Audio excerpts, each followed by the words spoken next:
Literary background, medieval literature. What had Chaucer read? Introduction. What did Geoffrey Chaucer read? How did he learn, think, and create in a world without printing presses, but full of stories, languages, and ideas? Let's step into Chaucer's literary world. Part 1. Chaucer's early education. Chaucer probably learned to read at home before heading to grammar school around age 7.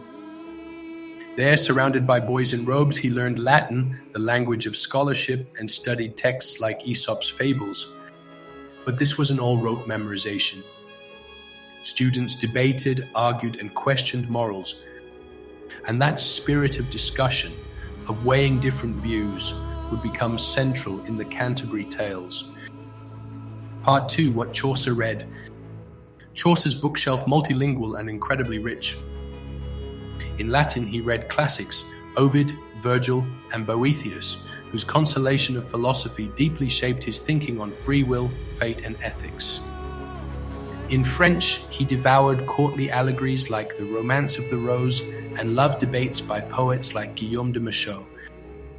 In English, he read romances and satire, but English literature was still emerging and far less prestigious. Part 3. Italy, the turning point. Chaucer's trips to Italy in the 1370s changed everything. He discovered Dante, Petrarch, and Boccaccio, especially Boccaccio. From him, Chaucer took not only plots but structure.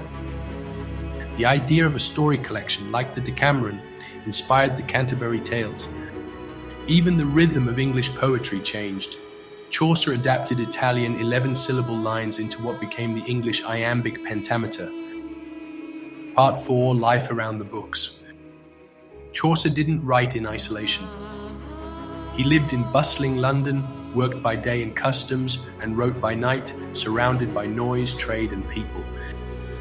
He understood books weren't just for solitary reflection. They were part of conversations, debates, and shared culture.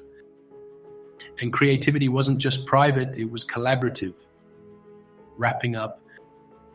So Chaucer's world was multilingual, vibrant, and constantly in motion.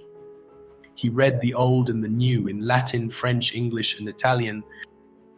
And from that mix, he built something uniquely English, a voice that still echoes through literature today.